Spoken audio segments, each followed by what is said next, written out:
Olá, pessoal, tudo bem? Eu sou o Lúcio Ortiz, do Coletivo Pensar Franca, do nosso programa Café Live. Hoje estamos começando aqui o nosso programa com o nosso convidado, o doutor Alexandre Diniz, que vai estar aqui explanando para nós sobre política, direito e segurança pública. Olá, doutor Alexandre, tudo bem? Bom dia, doutor Lúcio. Como está? Tudo bem? Graças a Deus estamos jóia aí. Um grande abraço a você e a todos os companheiros aí do Coletivo Pensar de Franca. Ok, doutor. Vamos estar aqui começando, gente, e vamos estar falando sobre um tema tão importante aqui para a nossa cidade de Franca, que é sobre a segurança pública, que envolve questões da violência, da criminalidade, da prevenção, do combate, né? E também da integração da Guarda Civil Municipal com as polícias de Franca, né? Tanto a militar e a civil, né? E por que não também a Polícia Federal, que está mais próximo de nós, de Ribeirão Preto, quando vem fazer algumas investigações aqui e atuar aqui em Franca. Pois bem, eu vou fazer aqui uma apresentação do nosso convidado, o doutor Alexandre. Alexandre César Lima Diniz, advogado civilista e administrativista, graduado pela Faculdade de Direito de Franca, técnico em contabilidade pelo Instituto de Ensino Torquato Carneiro de Franca, presidente da APARE, Associação da Proteção e Amparo ao Reeducando e Egresso de Franca, desde o ano de 2003. Ele foi coordenador de planejamento da Secretaria da Educação do município de Franca, de 1993 ao ano 2000, e assessor jurídico da Prefeitura do município de Miraci, Minas Gerais, do ano de 2006 a 2012. Ele foi presidente do Conselho Comunitário de Segurança, o CONSEG, da Vila Aparecida, em Franca, foi escriturário da Secretaria Municipal da Educação, tesoureiro da Associação dos Funcionários da Secretaria da Educação do Estado de São Paulo, a FUSE, escrivão de polícia, também foi membro da Pastoral Carcerária da Diocese de Franca, da Comissão dos Direitos Humanos da OAB Franca e do Conselho Municipal de Segurança de Franca e do Conselho Municipal Antidrogas. É isso mesmo, doutor Alexandre? Tudo certo aí as informações? Positivo. Só que foi da Pastoral de Carcerária de Ribeirão Preto, mas é isso aí. Ah, tá, da cidade de Ribeirão Preto. Ok, tá bom. Muito bem.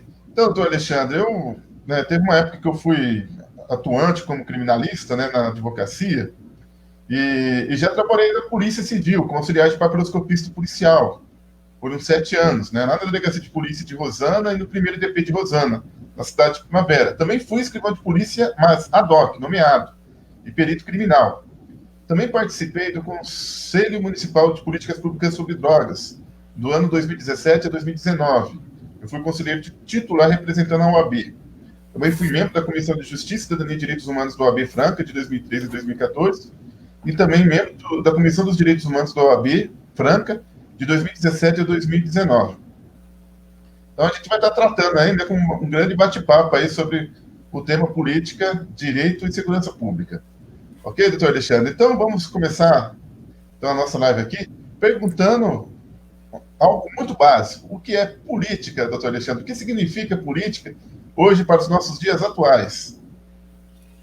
Então, doutor, os conceitos técnicos são muito profundos, no sentido assim que não dá aquela transparência para as pessoas compreenderem mesmo de fato o que é. Mas o que importa mesmo é entender que política é a relação que se estabelece do cidadão com o poder público. Através da política, é uma coisa subjetiva, dinâmica, né, que estabelece entre todo cidadão a sua relação de cidadão com o poder público. Né? A gente compreende o poder público como, a grosso modo, né, seria o governo federal, o governo estadual e o município, né, dentro daquela tripartição de poderes, né, de Montesquieu. Sim, claro. Política, né, é algo que sempre existiu, né, doutor Alexandre? A partir que existiu o ser humano na face da Terra, né, nas suas escolhas, nos seus interesses, nos seus desejos, naquilo que é pelo bem comum, também pela coletividade, ela sempre existiu desde a pré-história, né? Ela começou a ter um nuance moderno, né, a partir da época que o senhor falou, né, de Montesquieu, mais precisamente da época do Iluminismo, né, Revolução Francesa, né, como nós conhecemos hoje, a gente fala tanto do Estado Democrático de Direito, que foi uma luta, uma conquista, né, do decorrer dos séculos, né, para sair da tirania, do absolutismo, né, das mãos dos reis, ou de repente de um duque, ou de um czar, e assim por diante, né, que tem esses poderes muito absolutos, né, autocráticos ou autoritários, por assim dizer. Né? Então, o Estado Democrático de Direito veio revolucionar, né, toda essa questão da política, com a Revolução Francesa e a Revolução Americana, culminando a independência dos Estados Unidos, e a Revolução Francesa com a República da França, né, que depois foi derrubada, voltou à monarquia, veio Napoleão Bonaparte, aí restaurou lá com a Comuna de Paris, pós-Bonaparte, né, e continuou, né, a unificação da Alemanha, né, quando se formou a Confederação da Alemanha, né, da Prússia e todos os estados próximos, como também da Itália. E o direito, né, ele sempre acompanhou, né, desde a época lá de 1205, né, com o rei João Sem Terra, né, de limitar os poderes do rei para ele não fazer tudo o que ele bem quer. O Estado Democrático de Direito, como Montesquieu teorizou, praticamente se tornou, uma unanimidade no mundo ocidental, né, doutor Alexandre, né? Os três poderes, né? Exatamente, né? Na verdade, o Montesquieu, ele, junto com os iluministas, ele traz, né, essas limitações, porque, na verdade, acontece, existe uma propensão, né, de grupos quererem subjugar outros. Isso sempre existiu antes de Montesquieu e pós-Montesquieu. Como você mesmo colocou, havia o Estado absolutista antes de Montesquieu, e depois nós temos o nazismo, e temos as ditaduras militares na América Latina e na África, entendeu? Que demonstra o desejo de grupos oprimirem outros, né?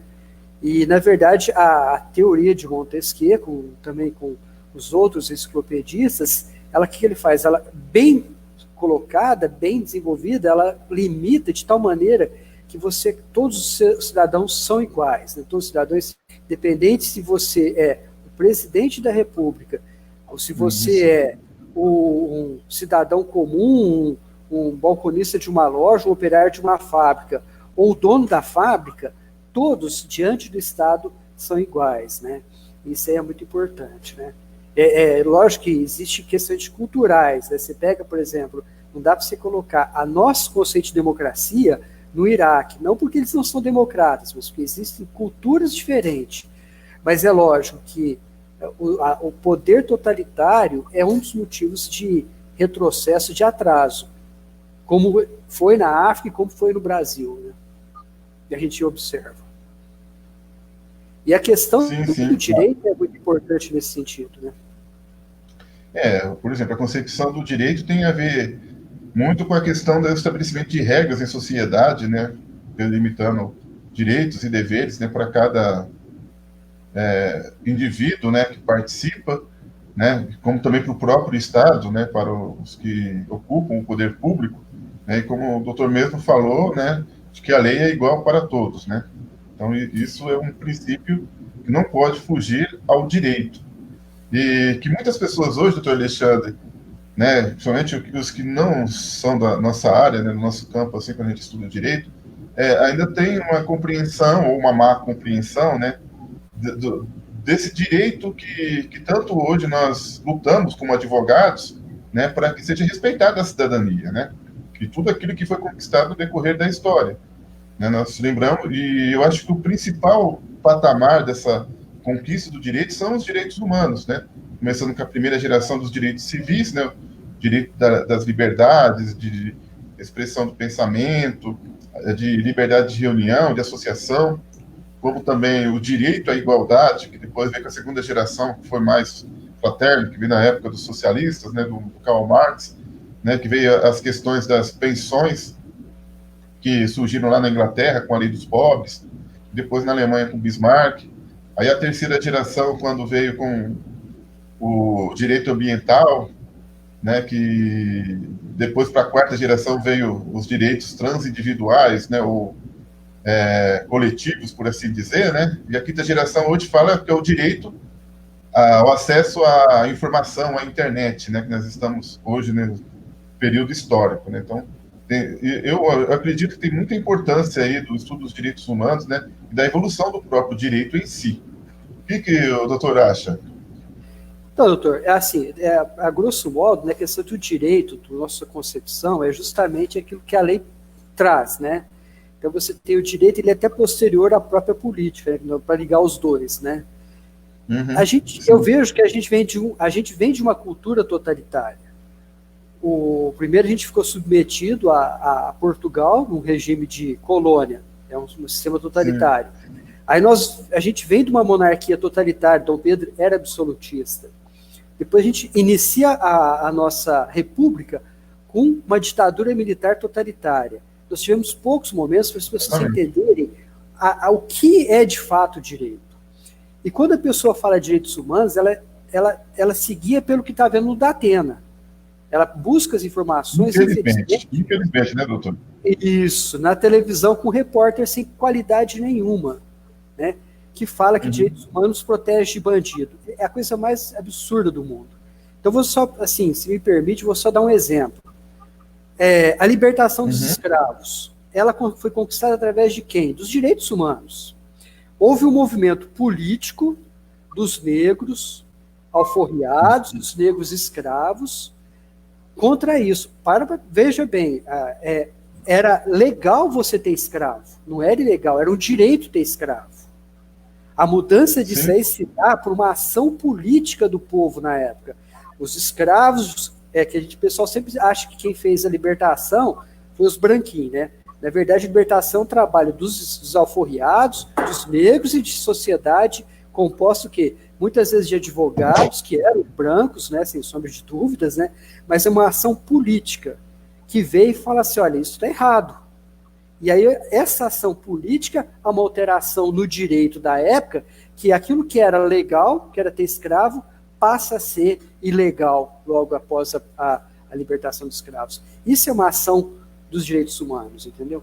E isso é uma ação que hoje pode falar o seguinte, você chegar para um comerciante e falar assim, você acha certo você pegar seu funcionário, pôr ele para trabalhar 12 horas por dia, o dono de uma fábrica, 12 horas por dia, depois que acabar, ele vai para um barracão dormir.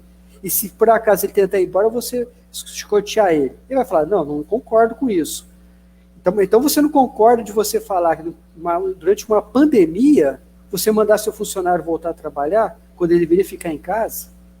Entendeu? Então, hoje, são questões que são subjetivas, mas são muito paralelas da questão das pessoas. Hoje, quando os direitos humanos diz que o trabalhador deve ficar em casa nesse momento de pandemia, vamos falar que o cara é o quê? Que ele é vagabundo porque ele quer ficar em casa. E o advogado quer defender o quê? Que o cara fique em casa. Porque é a forma hoje de você não levar o funcionário à morte. Então, doutor Alexandre, essa questão que o senhor fala é exatamente a questão cultural, né? Que como houve a formação das pessoas, a educação que tiveram, né?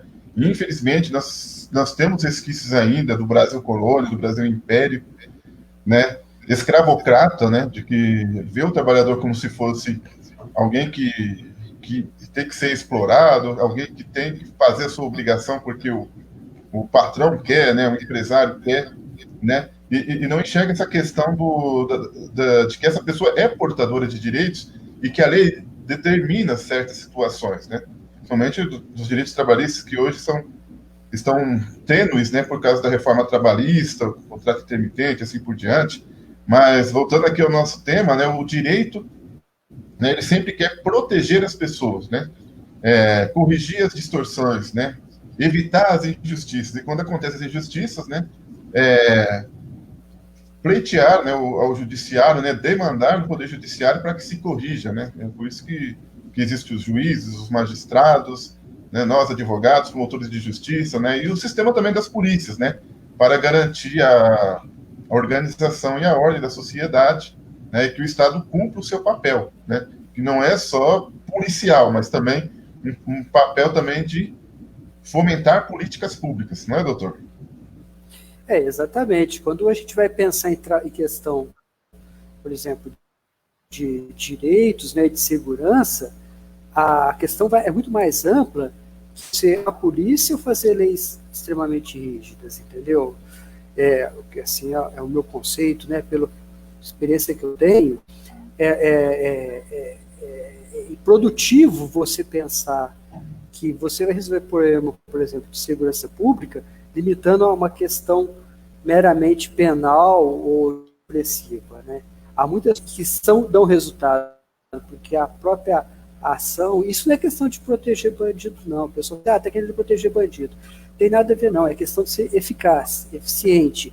Se queremos ter segurança, temos que garantir os direitos das pessoas. A única maneira de você ter segurança é garantindo o direito de todo cidadão. E, sim, inclusive, sim, todo cidadão que a gente fala, não podemos esquecer que o criminoso também é um cidadão. A única diferença é que, às vezes, o criminoso foi pego, e temos um monte de criminoso aí que não é pego. Sim. Então, doutor, então eu venho uma próxima pergunta, né? Nesses termos aí, a gente até comentou, né, qual que é a relação entre a política, o direito, né, e a segurança pública, que é o tema mais que nós vamos adentrar aí, né, na nossa conversa, né? Como é que a gente pode fazer essa ligação, doutor?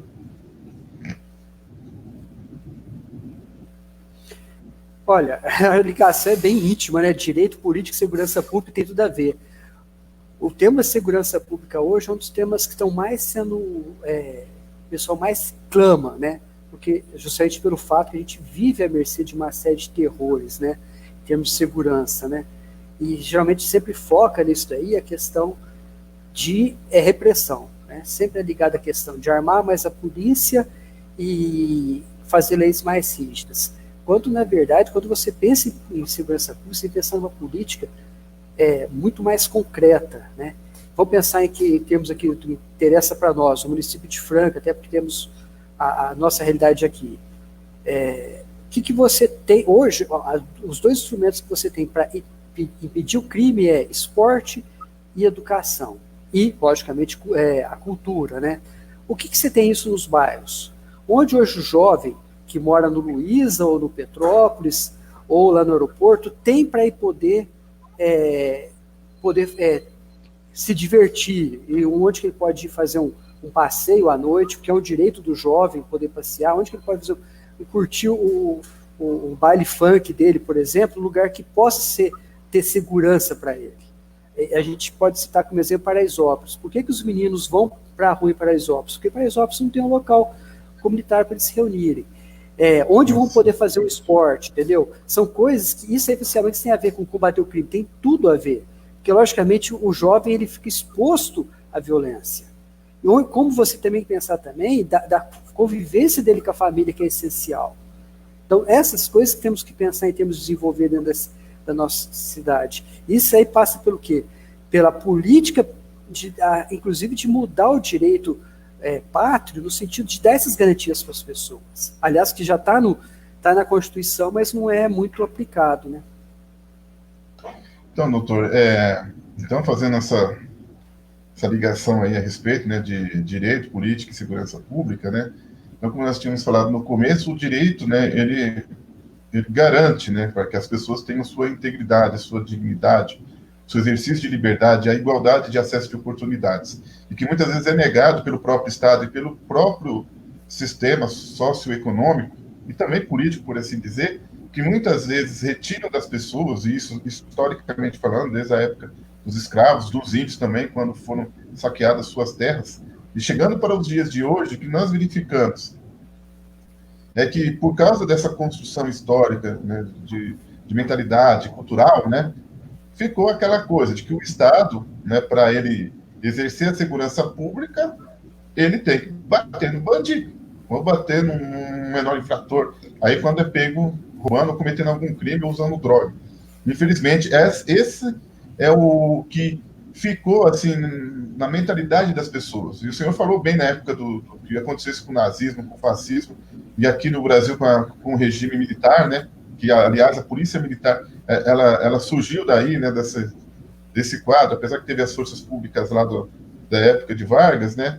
Mas que tem assim, digamos, seus precursores, assim, né, para existir hoje a polícia militar, e que hoje ela é um braço, um auxiliar do exército, né, em casos de guerra externa, ou guerra civil, estado de defesa ou de sítio, né? Então, ficou aquela mentalidade de que o Estado tem que ocupar e, ao mesmo tempo, tem que reprimir, intimidar o cidadão caso ele se manifeste ou realmente cometa o crime em si.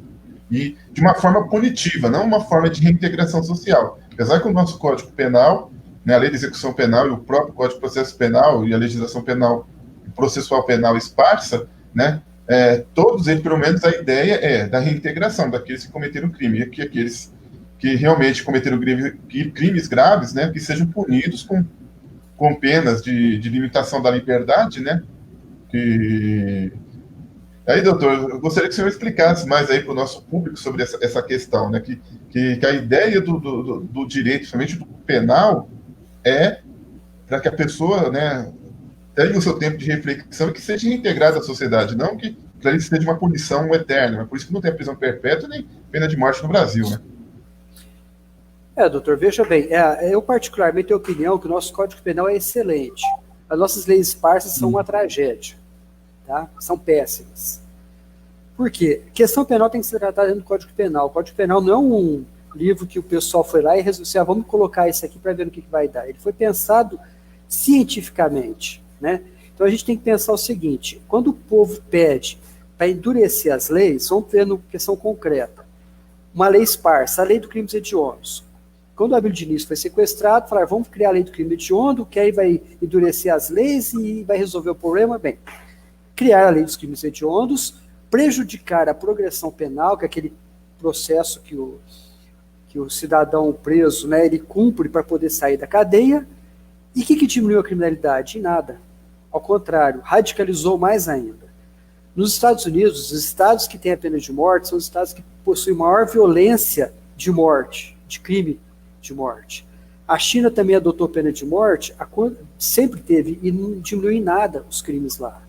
Então, mostra que essa é uma solução que joga para a galera, aquela coisa assim, que o político fala para o povão para agradar o povão. Vamos pôr essa pena mais dura. Aí o povão pega e, agora vai melhorar. Não vai melhorar.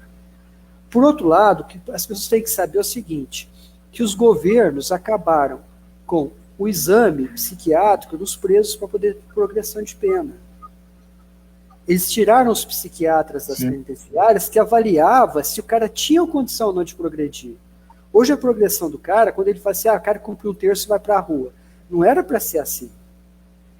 Um terço era uma das condições para o cara ir para a rua, mas além disso ele tinha que passar para o exame psiquiátrico, para ver se ele tinha já se ressocializado. E aí sim, eles tiraram isso.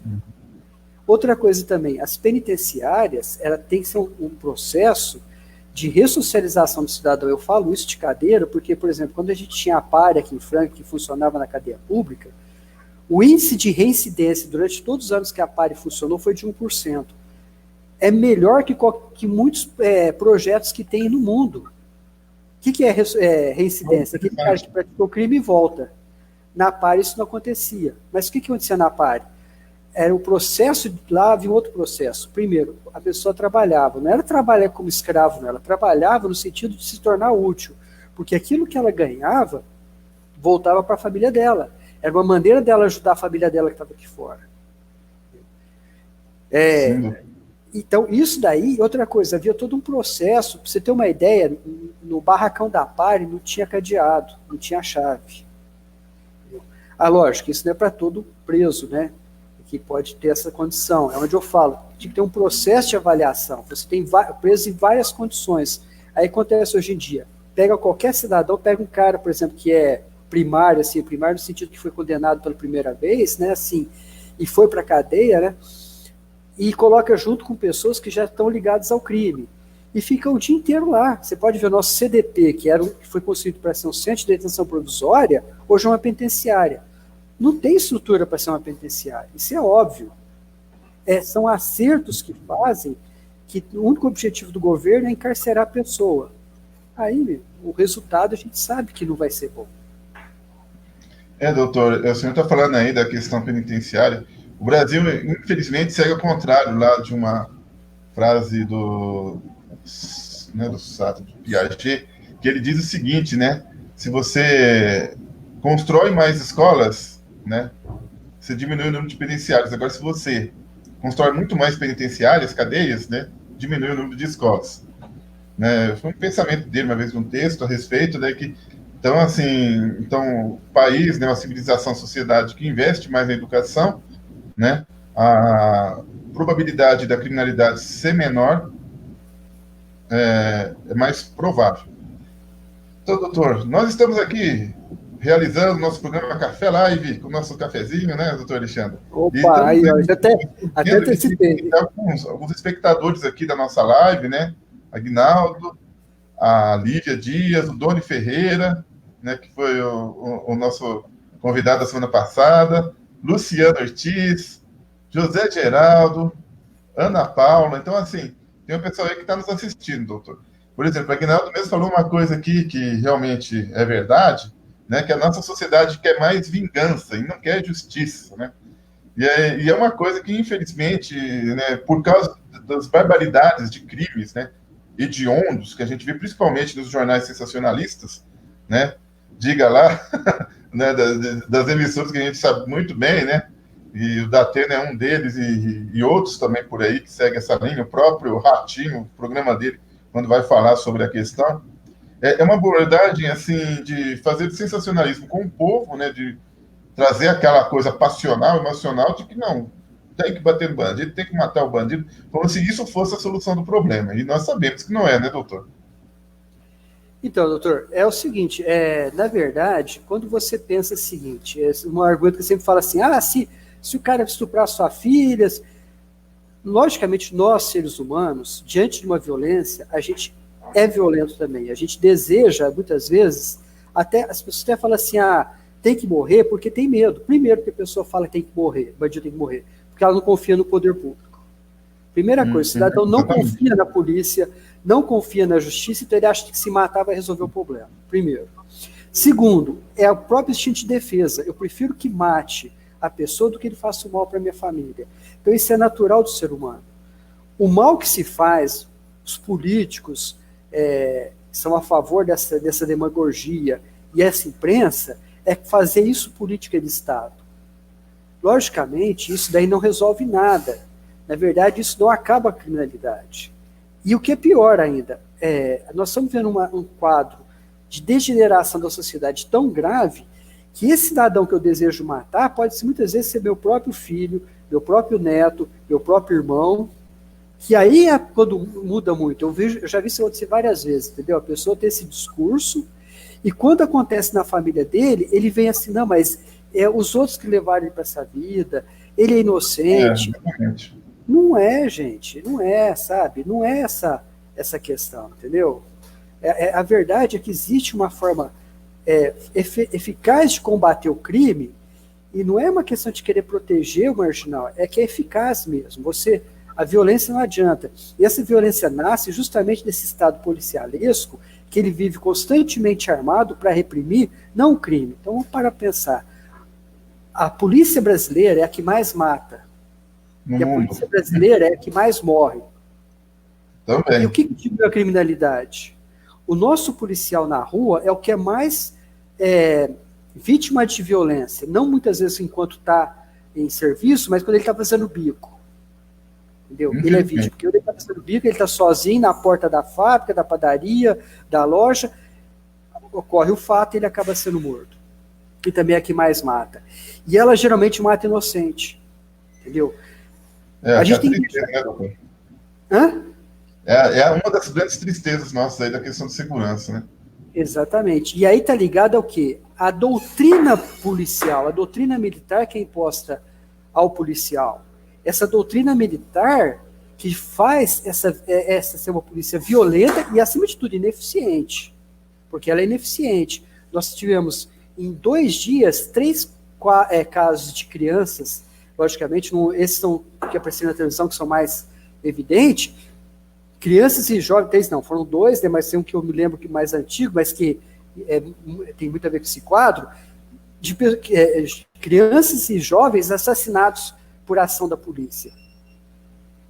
Sim.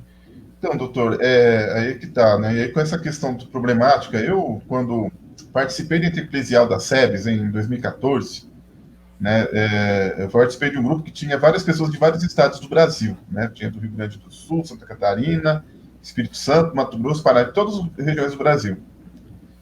por incrível que pareça, o primeiro problema que todo mundo falou, detectou, que tem em todos os cantos do país, a questão da violência, da criminalidade. Engraçado que em 2018 eu fui para o outro intereclesial da SEBS, que foi em Londrina, o mesmo problema apontado no grupo que eu fui, um outro grupo heterogêneo de várias pessoas de outros estados, né? Assim, né, que era do Rio de Janeiro, que era de Goiás, sabe? Minas Gerais. Tratou, a primeira coisa foi falar sobre a questão da violência e da criminalidade. Então, quer dizer, o nosso país é uma coisa geral, né? E aqui em Franca, não deixa de ser, apesar que os índices que nós vimos aí pela polícia civil e militar e também pelo governo do estado de São Paulo, né? Que houve diminuição de alguns crimes, né? Mas, por outro lado, também houve aumento de outros tipos de crimes, né? Eu sei que aqui em Franca, a maior incidência é drogas, né? Uso, tráfico de drogas, furto e assalto. Mas tem também casos de estupro, né? E violência doméstica, assim por diante. Seria que o doutor falasse um pouco a respeito dessa nossa realidade aqui local, né?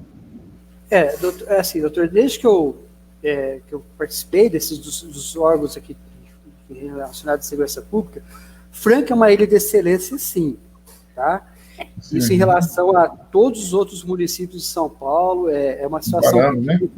que eu atribuo muito a isso aos nossos policiais, sabe? Isso eu sempre falei, não é uma questão assim, que eu vejo que a polícia de Franca, assim, existe uma relação muito íntima do policial com a comunidade, e até de policiais que eram de fora e resolveram vir morar em Franca, porque gostaram muito da cidade. Então existe essa realidade. Degenerou muito, né? Eu lembro quando houve um homicídio, né, que mataram um colega nosso há muitos anos atrás, a gente ficou assustado, porque o crime de latrocínio era uma coisa rara em Franca, né? E quando aconteceu essa morte do Dr. Rogério, não sei se você lembra, né? A gente a OAB se empenhou em descobrir os assassinos, né? Que de fato foi um latrocínio mesmo. Chegou a cogitar outras coisas, mas foi um latrocínio. E era uma coisa rara. Hoje é uma coisa comum, né? Sim. Então aumentou muito. A questão das drogas é uma coisa. Qualquer cidade, existe em Claraval, Ibiraci, Franca, São Paulo, Ribeirão Preto, o tráfico é uma coisa comum, né? É interessante também saber que a questão do tráfico é uma situação, mas a questão do uso é outra, né? E elas são misturadas no Brasil, né? Isso é improdutivo, né?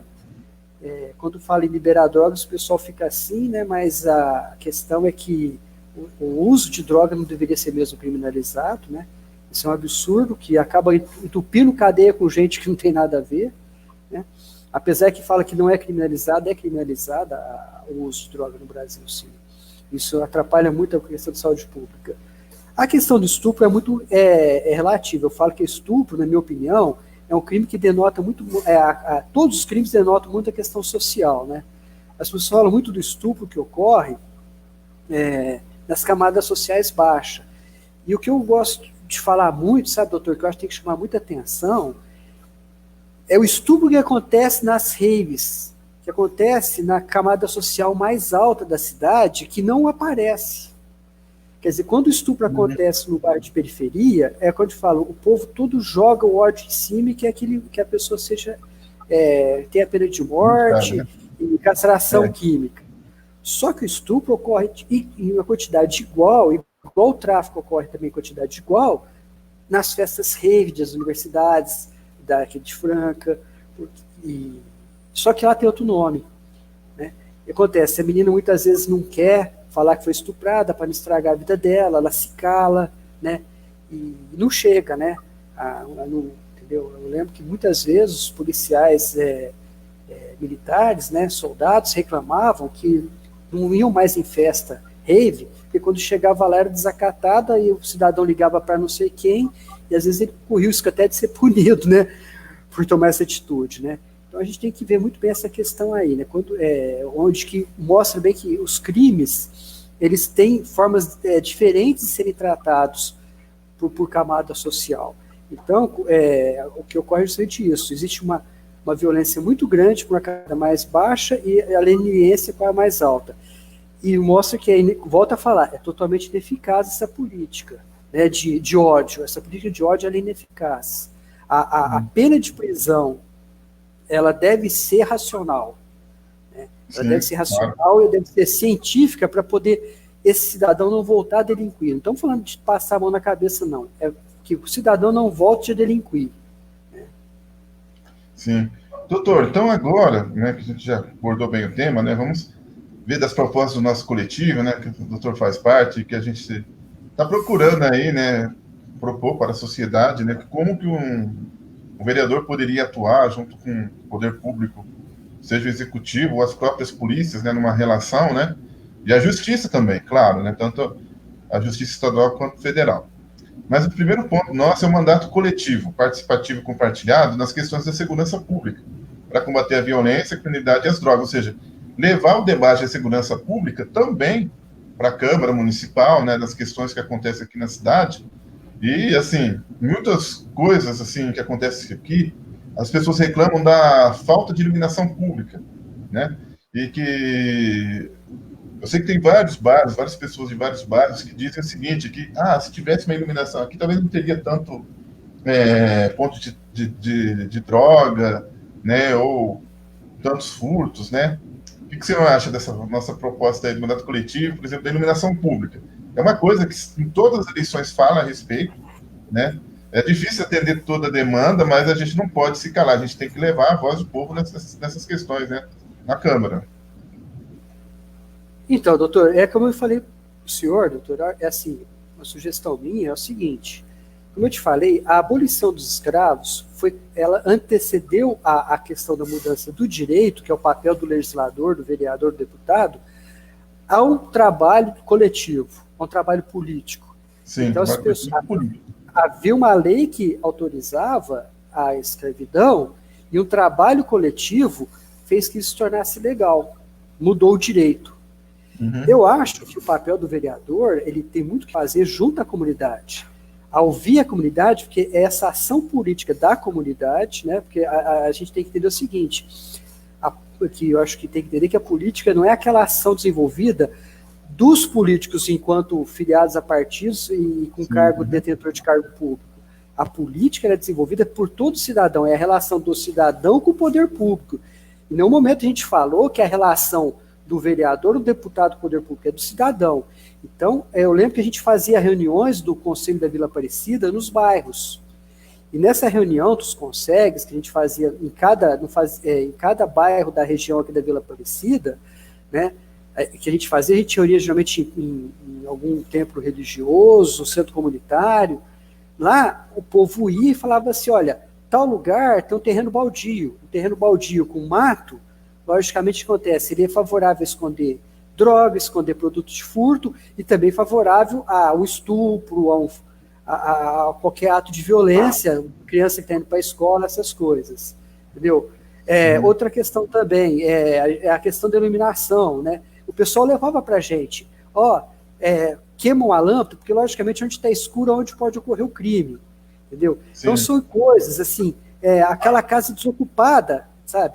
E aí o vereador, tendo condição disso, ele pode fazer indicação para o prefeito e até alterar a lei. Eu acho que antes de pensar em polícia, né, tem que pensar em quê? Em bairro, na população. A população sabe aonde está o problema dela. A população sabe que se tiver... Pra você ter uma ideia, eu vou falar uma coisa que eu acho assim, uma experiência muito boa que a gente teve quando construiu uma escola no Zelinda por mutirão. A escola do Zelinda foi construída por mutirão. O povo do bairro construiu aquela escola. Aí a chave foi entregue para o pessoal do bairro. Enquanto aquela escola teve na mão da população lá, nunca teve vandalismo, nunca teve invasão, nunca teve pichação. O dia que tiraram a chave da mão do bairro, de algum representante do bairro, e colocou na mão do funcionário da Secretaria Municipal de Educação, tiveram que colocar grade, a escola foi depredada e foi fruto de furto. A questão do pertencimento, né, que a comunidade sinta com aquele espaço público, né, doutor? E o mandato coletivo quer levar essa ideia, essa proposta, né? Principalmente numa das propostas nossas, é a escola comunidade. O que é a escola comunidade? É muito parecido com o projeto Escola da Família. Só que, assim, teria o contraturno, né? Oferecendo oficinas para os alunos, enquanto aquela escola não tem período integral, né? Através de trabalhos voluntários ou um convênio com as entidades, né? E também utilizar o espaço da escola pública municipal nos sábados e domingos, né? A ideia é o que é? É a prevenção, né? Que o adolescente, a criança, tenha um espaço né, para poder praticar seu futebol, seu basquete, vôlei, ou outros tipos de esportes que podem ser oferecidos, né? De repente arte marcial, xadrez, dama, né? Ping-pong, né? E que de repente ter um pessoal profissional lá, né, da educação física e do esporte, descubra talentos nessa área, né, do esporte. Assim também como na área da cultura, né, com as oficinas, seja de artesanato, de hip hop, de desenho, né, gravura e assim por diante, que eu acho que seria muito interessante. É um projeto, assim, que existe algumas iniciativas em Franca, mas ainda não está estabelecido para todo o sistema da rede municipal, né? Então, o projeto Escola Comunidade visa a prevenção, né? Assim também como um outro projeto do nosso coletivo, que, além do projeto Escola Comunidade, é os pontos de cultura, né? E eventos municipais esportivos, né? Também como forma de prevenção. O que o doutor acha da gente tentar ver a causa, né? Para não acontecer que a criança vá para o mundo do crime, o adolescente, o jovem, né? Que eles tenham oportunidades, né? Que nessas questões do cultura, lazer e o esporte, também para uma profissionalização, né? Para se preparar, né? Para o mercado de trabalho também, que poderia ser feito nas escolas através desse projeto Escola Comunidade. O que o doutor acha? Doutor, eu acho assim, eu concordo em gênero e grau, a solução passa por aí mesmo. Esse verdadeiro combate à violência passa por isso. Eu entendo que, até acho assim, como uma forma de fazer esse trabalho junto ao município é também que o município contrate monitores, porque um dos efeitos que eu vi nesse projeto Escola da Família no Estado é que ele queria que o funcionário fosse trabalhar lá de graça. Acho que é muito, considerando que o dever do Estado, em primeiro lugar, é educação e saúde, ele tem condição do município até contratar monitores para fazer isso. E, logicamente, com a população também. Eu acho que a população quer fazer isso. A gente não pode esquecer que os bairros são ricos de potenciais. Às vezes você pode ter o professor de hip hop e o professor de judô no próprio bairro para fazer isso aí. Exatamente. De fora. E são muito ricos. A maior parte dos bairros é de uma riqueza de cultura, de conhecimento muito grande, entendeu? Que pode ser aproveitado lá mesmo, no bairro. Isso é essencial. Eu acho que a melhor maneira de você evitar que uma criança... Porque, na verdade, a arte, a gente não pode esquecer que a arte e o esporte, ela é um lenitivo por sofrimento. E o que muitas vezes essas crianças ou esses adolescentes passam nesses bairros em função do desemprego, das coisas, é duro. A gente não pode esquecer que a gente tem nossos vícios. Muitas pessoas bebem para esquecer, pode usar droga, mas quantas vezes uma pessoa que é dita de bem toma todas as cervejas antes de ir para casa, porque a realidade é dura. E uma das maneiras de combater a realidade dura e livre do vício é justamente o esporte e a cultura. Então, doutor, no projeto Escola Comunidade, poderia ser 1 ou 2 vezes por mês, aí tem que ver como é que vai ser delineado o projeto, né? Assim, quando for feito o estudo. Mas eu acredito que através do PAF, que é o Programa de Atendimento Integral às Famílias, né, trazer assistentes sociais, psicólogos para fazerem palestras para os pais, né? Chamando o pessoal da PM, da própria comunidade ali, os pais que vivem ali próximo da região daquela escola municipal. Tem muitos pais também que não sabem como lidar com os filhos, né? E assistentes sociais teria que ver a questão social, socioeconômica, né, de cada família, né, com seus cadastros, que poderiam atender pelo PAF junto com essas oficinas que estivessem na escola comunidade, né, descentralizar um pouco lá do CRAS. Eu imagino que também os pais precisam de ajuda, né, ou os responsáveis, né, por esses jovens, crianças e adolescentes, né, que o projeto Escola Comunidade poderia, né, ajudar nesse sentido. Mas uma outra proposta nossa, que o senhor falou a respeito aí do negócio das áreas que não tem imóvel construído, né? Existe uma proposta nossa do coletivo de fazer o IPTU progressivo, destinação de loteamentos urbanos para casas populares e destinação de imóveis urbanos a acelerarem sua finalidade, seja de moradia ou seja comércio, né? Para não se tornarem lixões e não preocuparem as pessoas ali da vizinhança, desses imóveis desocupados, com problemas sanitários, de violência, de droga ou de abandono, né, que pode acontecer ali. Né? O que o senhor acha, né? Eu sei que na época do Gilmar Dominici teve essa lei e tudo, mas parece que não saiu muito do papel, né, doutor? Principalmente depois, quando passou os mandatos dele, o que o doutor acha sobre a respeito? Logo depois que o Gilmar saiu, né, um código que foi construído, né, uma lei que foi construída com a participação popular, junto que o Mauro Ferreira desenvolveu junto com a população, que era muito interessante para o crescimento racional da cidade. Logo depois, a Câmara tratou de alterar isso aí. Porque, na verdade, a especulação imobiliária em Franca é uma coisa terrível, né? Quem trabalha geralmente, algumas poucas pessoas são donas de áreas, de fazendas dentro da cidade, né? E é interessante que elas fazem o seguinte, elas jogam, já em comum acordo com outros poderes, né, outros entes federados, decide fazer um bairro popular além daquela área que ela tem. Por que ela faz isso? Porque quando faz aquele bairro popular, além da área que ela tem, aquele vão que ficou no meio é hipervalorizado, porque já tem uma rede de água passando, uma rede de energia, que vai tornar mais barato aquele loteamento que ela vai fazer a posteriori no meio. Então é interessante que em Franca a gente tem verdadeiras fazendas dentro da cidade, né?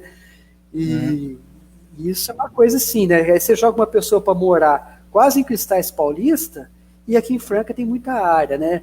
E isso é um problema sério. Eu vejo assim, só para ilustrar, doutor, a importância desse IPTU progressivo, a gente vê assim, a realidade de São Paulo das invasões de prédio lá, né? Aí volta novamente o preconceito. Quem invade o prédio é nóia, não é mentira. Os usuários de droga moram na rua. Quem invade os prédios são pessoas com famílias que trabalham no centro de São Paulo, que trabalham no shopping center. Você vê aquela moça bonitinha que trabalha no Boticário, toda arrumadinha, você não sabe que ela, de repente, mora num prédio invadido com a família dela. Porque como é que ela vai morar em Tiradentes, levar 4 horas para chegar no emprego dela no centro de São Paulo? E Franca é a mesma coisa. Quanto tempo o sapateiro leva para sair lá do sítio Petrópolis de ônibus, esse sistema de ônibus péssimo que a gente tem aqui em Franca, para chegar para trabalhar, depois para voltar. Aí quando ele chega em casa de novo, ele já está cansado, ele está estressado, é onde que às vezes acontece a violência doméstica, entendeu? As pessoas não percebem que a má qualidade de vida da pessoa resulta em violência doméstica, resulta na falta de diálogo com o filho, que vai, de repente, encontrar na droga e no traficante aquele delitivo que do abraço que ele não teve do pai. A falta do abraço do pai é a violência doméstica, e a falta do abraço do pai é a falta de política pública integrada. Inclusive o sistema de ônibus, que Franca é uma vergonha. Desde que eu era moleque, era uma vergonha. Então, doutor, a ideia é boa. Eu acho que já existe a legislação, tem que cobrar, né, e fazer ela acontecer, né? Outra proposta nossa é a indicação de uma lei municipal de modernização dos serviços públicos municipais pelo uso do Smart City, um sistema de tecnologia de informação inteligente. O que envolveria, né? Integraria todos os serviços públicos municipais, envolvendo o trânsito, a Guarda Civil, e por que não, né, ligar esse sistema, né, com as ocorrências da Polícia Militar, da Polícia Civil e o DETRAN, né, modernizando a Guarda Municipal Civil com os equipamentos necessários, né, e também dando todo o treinamento para os guardas municipais civis, né, e apesar que eles têm o direito à arma pelo STF, né, de repente usar o teaser, né, para poder, de repente, ter que abordar, né, certas pessoas que estejam cometendo algum crime flagrante ou façam algum tipo de resistência. O que o senhor acha da ideia do Smart City e a modernização da Guarda Municipal? Doutor, assim, com todo respeito, senhor, eu entendo pouca coisa desse negócio Smart Fit, né? E tecnologia eu apoio muito, sabe? Mas a tecnologia hoje é uma realidade que é essencial para poder fazer uma boa administração, né? E justamente o que existe gasta-se muito dinheiro e esforço porque tem muitos órgãos que não se falam. Exatamente. Eu acho muito difícil conseguir fazer uma parceria com as polícias estaduais, tá? Sim. Por uma questão política, né? Inclusive política entre elas, né? Você vê que o estado de São Paulo tem 3 polícias, uma polícia científica, a polícia militar e a polícia civil. Logicamente, nunca vai conseguir ser eficaz a segurança pública estadual tendo 3 polícias, né? O ideal seria justo ter uma unificação, né? Seria um centro de inteligência, que eles não conseguiram fazer, né? Uma situação excepcional tentaram fazer no Rio, só deu certo na época do Lula em um breve período. Depois tentar de novo com o Temer foi um fracasso. Por quê? Existe muita politicagem dentro das polícias estaduais, entendeu? Que eles impedem que haja essa unificação. Então, é um esforço. Eu acho que deve gastar bastante energia no serviço de inteligência no município, entre os órgãos municipais, saúde, porque, veja bem, a questão da saúde está ligada à questão da segurança pública, entendeu? A saúde mental em especial. Então, se houver um diálogo e se houver uma racionalização, né, da Guarda Civil, que ela, infelizmente, assim, por falta de recurso e falta de esforço, ela nunca conseguiu ser aprimorada. Mas eu lembro, por exemplo, quando o CDL quis colocar o sistema de vigilância eletrônica, que são as câmeras, que é uma forma extremamente inteligente de fazer policiamento, que são as câmeras na cidade, né? A Guarda Municipal não conseguiu fazer, que seria o ideal, né? Seria a Guarda Municipal fazer isso. Aí assumiu a PM ficou muito tempo com isso, nunca, então lá, pelo que eu sei, foi abandonado o sistema, né? E isso aí, a questão, por exemplo, disso aí seria muito importante. Mas eu acho assim, doutor, é muito difícil fazer isso com as polícias, até mesmo pela doutrina que eles têm, a filosofia que eles têm. Mas o município, em termos da própria Guarda Municipal, pode fazer isso, a vigilância eletrônica, a ação integrada. O Conselho Municipal de Segurança era para isso, entendeu? O Conselho Municipal de Segurança foi criado nesse sentido até de integrar, né? Eu acho que uma das coisas, doutor, que eu acho que precisaria retomar, que foi muito forte na época do governo do Gilmar, depois acabaram, são os conselhos. Os conselhos, a gente vai conversar sobre esses conselhos também. Então, e a questão, assim, a gente vê, por exemplo, o que a gente está tendo experiência da parte de integração, né, hoje, em termos de eletrônica, tem sido muito positivo, né? Eu acho que é muito importante. Então, doutor, você falou aí da polícia, da preparação também da Guarda Civil Municipal. É o seguinte, eu também acredito que a polícia tem que ser muito bem preparada, tanto em treinamento, né, questão de abordagem, de terem um bom acompanhamento, um treinamento psicológico quando for fazer a sua atuação, né, como também serem equipados com tecnologia, né, que eles saibam abordar, né, e lidar com cada tipo de situação que aparece. Por exemplo, as câmeras, que o doutor falou, né, que aí citou, né, estão espalhadas em Franca, só que está faltando integrar o sistema. Eu sei que se tiver um software, né, um programa de computador que consiga captar todas as imagens lá das câmeras, dá para fazer um monitoramento de excelência aqui na cidade, se quiser. Se quiser, podendo até integrar com as câmeras do setor privado, né, das casas e tal, se assim as pessoas permitirem, né, para poder, de repente, resolver situações de crimes. Né? Isso só faz só depois, quando acontece o crime, mas procurando essa situação.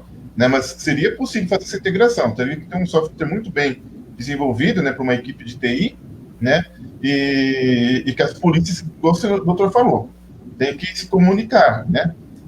Elas têm que se envolver de uma forma, né, as três estaduais, científica, Polícia Militar e Civil, junto com a Guarda Municipal e o DETRAN em si, né, que eu acho que seria uma boa sinergia, né, com todos os órgãos. O vereador, nessa situação, faz a indicação, cobra, né, ele pode mobilizar a população em certas situações que está havendo a questão das demandas também. Existe uma outra proposta, doutor, a respeito do combate à violência contra a mulher e também em relação à violência doméstica, né, de ampliar a casa da mulher vitimizada, né, realizar campanhas educativas. Eu sei que o Conselho Municipal da Condição Feminina aqui de Franca faz um bom trabalho nesse sentido, né, por exemplo, na vereança seria um reforço, né, uma assistência integral às mulheres e vítimas da violência doméstica, atendimento médico, o fornecimento de remédio, atendimento e tratamento psicológico, atendimento por assistente social e até acompanhamento jurídico, se for o caso, né. E também existe uma outra proposta que ainda não existe aqui em Franca, né, pelo menos que eu procurei saber, uma política pública de proteção às vítimas e testemunhas em casos de crimes graves e situações de crimes organizados, né, aqui em Franca. O que o senhor acha dessas propostas, doutor? Então, doutor, assim, a questão da violência doméstica, que eu falei, isso aí tem que ser feito direto no bairro, tem que existir, né? A violência doméstica é aquela que, o nome já diz, é doméstica, ela acontece em quatro paredes. Não tem uma política de segurança pública que é capaz de, segurança no sentido policialês, né, de impedir isso aí. Existem são políticas públicas para evitar que aconteça. E aí passa justamente por um trabalho de conscientização, acima de tudo, até mesmo de vizinhança, de solidariedade entre os vizinhos, amor. Se para pensar que antigamente, quando as pessoas, até mesmo essas comunidades, né, onde que todo mundo é responsável pelos filhos de todos, né? Quando existia esse espírito que todos eram responsáveis pelos filhos de todos, a violência era bem menor. Isso passa por uma questão de cultura do povo, né? Que é muito importante. E aí tem que estar lá dentro, porque a violência doméstica ela é muito comum.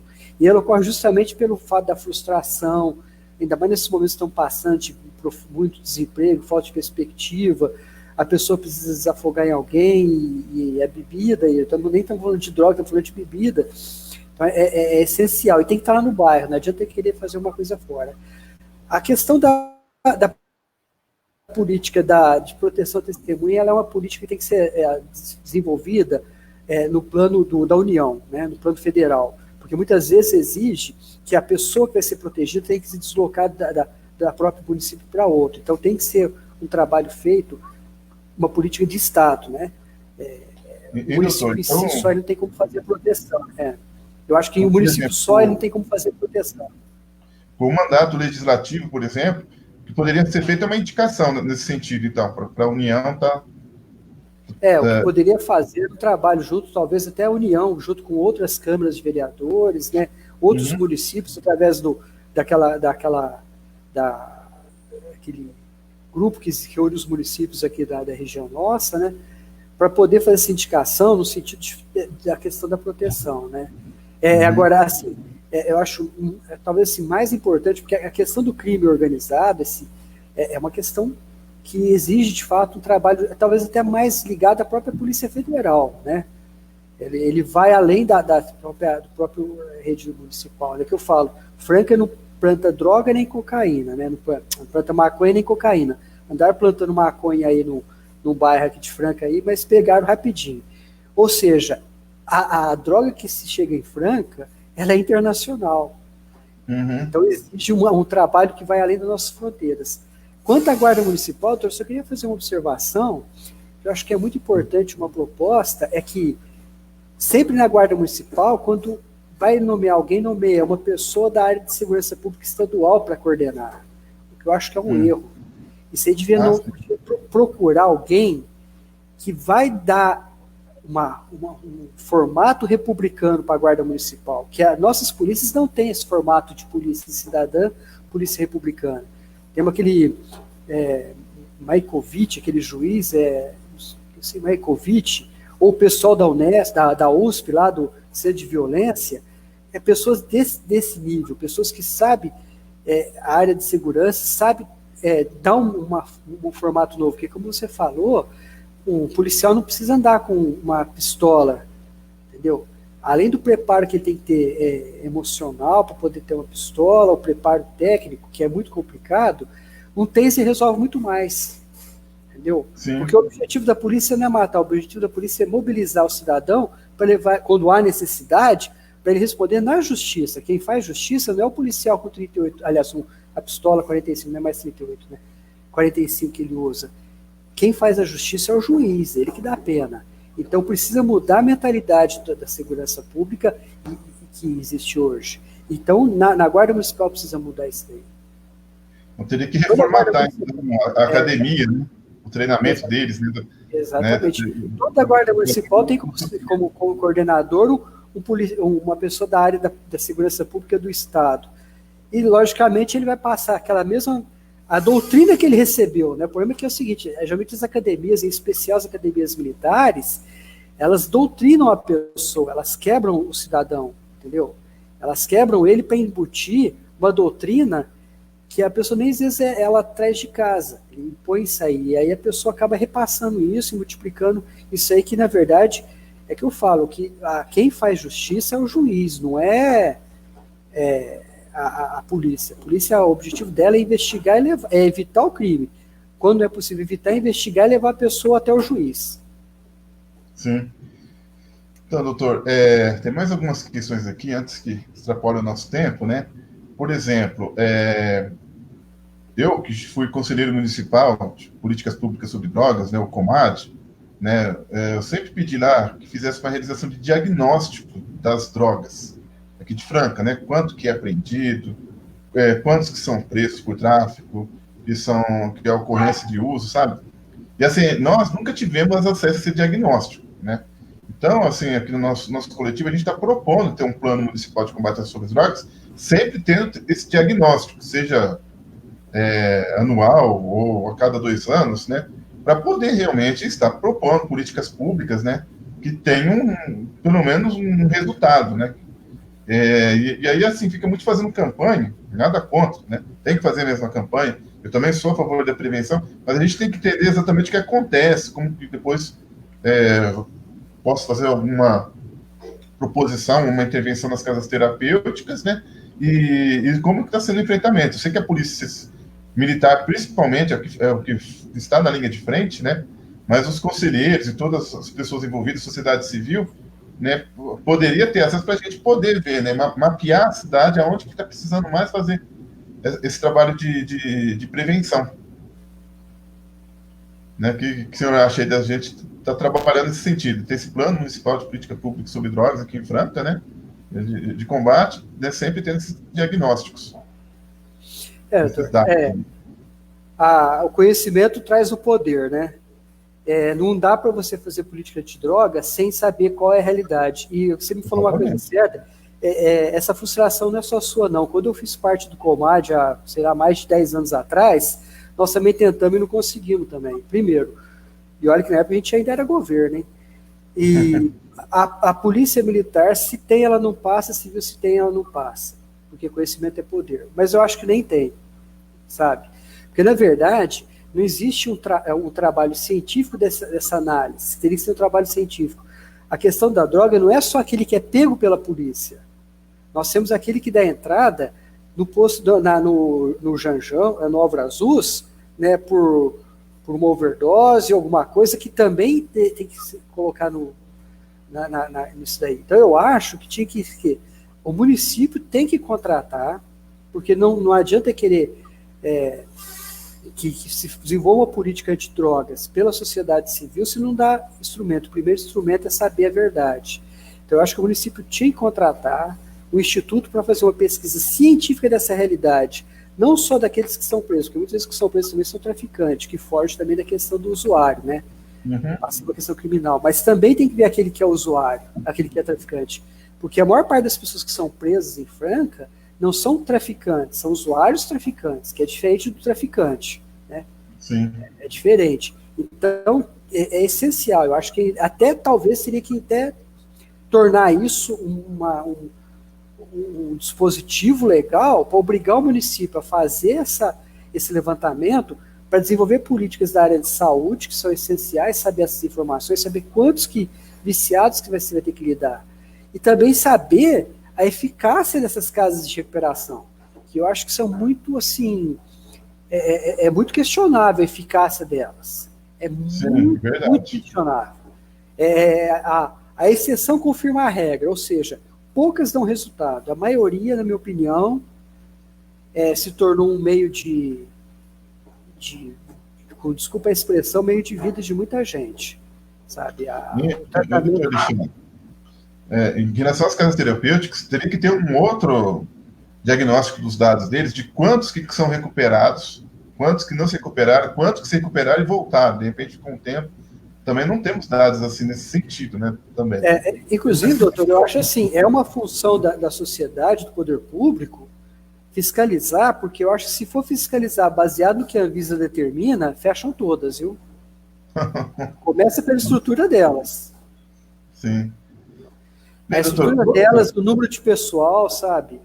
Porque, com todo respeito à questão religiosa, que eu acho que é importante, mas só religião não vai mudar. Não é que eu não acredito no milagre, eu acredito justamente, eu acredito na questão, né, na questão da religiosa. Mas o fato é que se você deixar um cara em uma síndrome de abstinência, você pode matar o cara, e não adianta querer ficar... E, doutor, outra proposta é a indicação. A gente falou lá da Polícia Federal, né? Uma indicação de ter uma delegacia da Polícia Federal em Franca. houve várias, assim, eleições, que, né, tanto os candidatos a vereadores quanto prefeito, né, falou a respeito, né, nós não sabemos como é que foi a resposta dessas indicações, mas eu acho que tem que retornar, né, porque Franca já é uma cidade o quê? De quase 400 mil habitantes, né, e não tem uma... Tem a Justiça Federal, mas não tem a Polícia Federal aqui, né, com sua base, não, com seus agentes, né. Quando vem, geralmente é de Ribeirão Preto ou de São José do Rio Preto.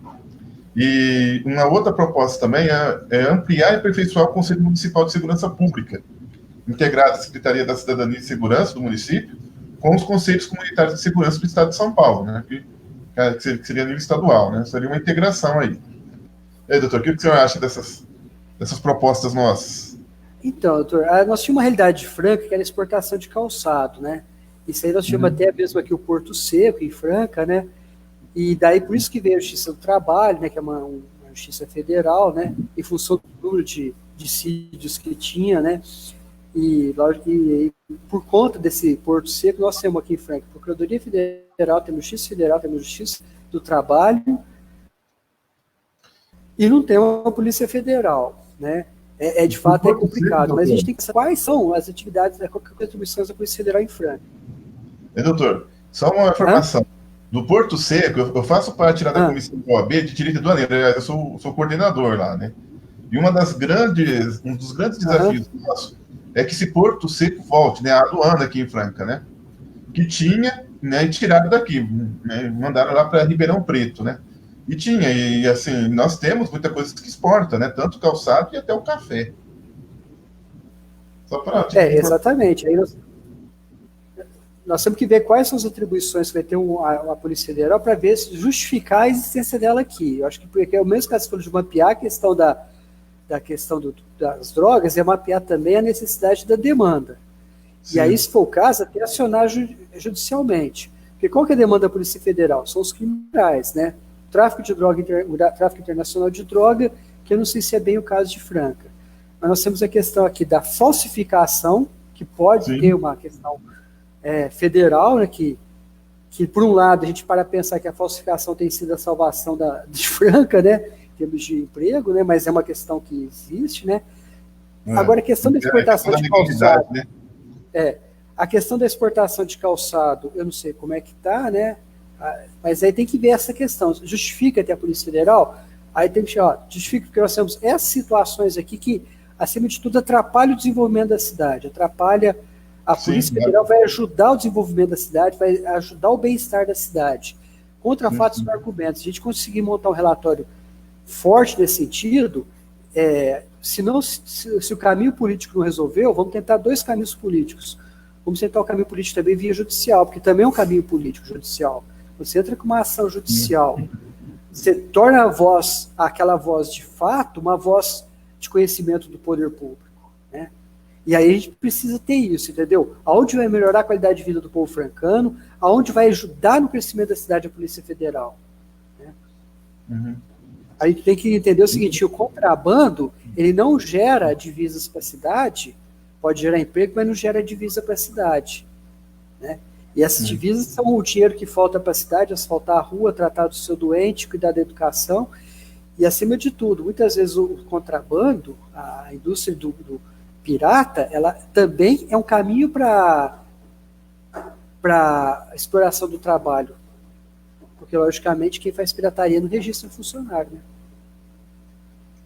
E, doutor, outra proposta nossa é um programa municipal de segurança.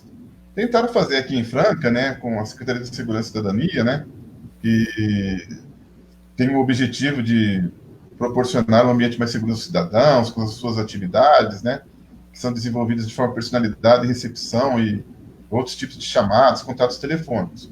A Defesa Civil, né, que é um conjunto de ações preventivas de socorro assistenciais, principalmente em casos de emergência, né, e o CONSEG, com M, né, Conselho Municipal de Segurança Pública, né, que é um órgão deliberativo, consultivo e de assessoramento, que tem a finalidade de discutir, analisar, planejar e acompanhar a solução dos problemas de segurança no município de Franca, né, talvez envolvendo esses órgãos já municipais, né, do Programa Municipal de Segurança. E aí, doutor, para finalizar, né, de história aqui, eu gostaria que o senhor falasse um pouco sobre a experiência lá na PARE, né, na associação, né, que o senhor é presidente, né, como é que foi lá com os encarcerados, os os egressos, né, o que está precisando, né, nesse sentido, para fazer um trabalho aí, né, com os presos, né, e também com as fundações, a Fundação Casa, né, e entidades de semi-liberdade para menores infratores, o que a gente poderia fazer para melhorar, né, a política nesse sentido aí, nessa área. Doutor, a questão da APARE, ela foi um projeto que teve um sucesso em Franca, posso falar isso em função do que foi conquistado, né? A gente tinha um projeto lá que era do lado da cadeia pública de Franca, onde aqueles presos pré-selecionados, que é onde eu falo da importância de fazer uma análise do preso, ele não tem que progredir no regime só porque ele alcançou 1/3, 2/3 da pena. Ele tem que progredir porque ele de fato já compreende a situação dele. E aí acontece, essa pessoa, ela ia para esse barracão não havia chave, né? Havia chave assim, abria de manhã, ficava o dia inteiro aberto e fechava à noite. Se o preso quisesse fugir, não tinha um carcereiro vigiando. Se o preso quisesse fugir, no começo passava ele sair pela porta da frente, uma porta da frente. Ele saía embora. Nós nunca tivemos uma fuga na APARE. Nunca. Houve uma fuga. Enquanto a APARE existiu, nunca teve uma fuga. Lá os presos trabalhavam com pesponto, né? E tinha uma horta também, né? Então tinha horta comunitária. O que acontecia? Do pesponto e da horta comunitária, o dinheiro que era apurado, porque logicamente apurava um valor, 1/3 ia para a família do preso, né? Então ele repassava para a família dele, para a família se manter lá. Ou seja, era o dinheiro do trabalho dele que ia para a família. Outro terço era para fazer um Montepio para ele, fazer uma poupança para quando ele saísse, ele tivesse um recurso. E outro terço era para bancar as despesas da entidade, porque a entidade nunca teve apoio financeiro de ninguém. Tá? O apoio que teve, logicamente, a maior parte do pessoal que fazia parte lá era da pastoral carcerária, né, de Franca, tinha o apoio institucional do Judiciário, do Ministério Público, das polícias, mas assim, falasse que com dinheiro lá não tinha. Logicamente, como a renda era pouca, esse dinheiro ia para a família do preso e para as despesas da entidade, né? Onde todo trabalho era voluntário, né? Da diretoria. E esse valor que era da entidade era para quê? Para pagar as despesas da entidade, ou seja, a água que gastava era a entidade que pagava, não era o governo do estado. A luz que pagava era a entidade que pagava. A alimentação dos presos, aquela quentinha que vinha, sabe, a marmita que eles falam, brindada, a empresa que fornecia para a cadeia pública, ao invés dela mandar a marmita, ela mandava os gêneros ainda sem ser processados. Então mandava o arroz para lá e os próprios presos, tinha um preso, ou sempre tinha um preso escalado, que ele fazia a refeição para todos, né? E a parte dessa refeição era complementada com a horta e com também recurso da própria entidade. Entendeu? Então, com isso aí acontecia, os presos cumpriam a pena de uma forma diferente, trabalhavam o dia inteiro, né? À noite era livre, para eles poderem assistir uma televisão, alguma coisa e tal, né? A gente também tinha algumas atividades que a gente procurava fazer lá, né? De laborterapia, palestras, algumas coisas que tentava fazer, né? E lá, veja bem, muitas vezes aconteceu. Eu lembro de um menino que entrou lá e não sabia fazer nada, ele não tinha nem RG, o único RG que ele tinha era o criminal. Porque logo que ele fez 18 anos, ele foi pego e o RG dele era o criminal. Ele saiu de lá com carteira de trabalho, carteira de identidade, CPF e sabendo pespontar com emprego. Então, tinha essa questão, entendeu? Lógico que eu não sou a favor de privatizar cadeias, mas o trabalho, o cumprimento da pena não pode ser o cara ficar o dia inteiro à toa, né? Nem o preso quer ficar, não. E uma coisa que a gente aprendeu também na APARE era o seguinte: os presos davam valor para isso. Nunca tiveram problema com o crime organizado de interferir na APARE, porque eles acham que isso é uma forma de dignificar. Então, se quiser fazer um trabalho com os presos dentro de uma penitenciária, não vem com o argumento que o PCC não deixa, que é mentira. É mentira. O PCC não intromete com isso. Os presos foram para lá, desenvolveram o trabalho deles, e foi um trabalho, infelizmente, por questões políticas, né, que não é a política do governo estadual ressocializar, a política dele é só encarcerar, tá? Isso a gente teve essa má experiência, a gente tentou trazer para a Franca um centro de progressão penitenciária, né? No caso seria um outro modelo, seria centro de ressocialização penitenciária. O prefeito chegou a doar o terreno, mas eles falaram, não é esse o nosso projeto é prender. Literalmente falaram desse jeito. Então, aí é que tá. A questão é, claro, né, de decisões políticas no sentido de como vai tratar a situação, né. Eu, pessoalmente, acho interessante a forma de reintegração social, de inserção social, assim, que é muito parecido com a PARE, quando os juízes determinam que os presos leiam livros e façam um resumo, né. Assim também com os menores infratores, também já tem alguns trabalhos aí no Brasil que eu acho interessante, né, de fazer a pessoa despertar, se conscientizar, sair daquela situação, daquela mentalidade que levou a ele a essa situação de ser encarcerado, né? De ter limitado a sua liberdade.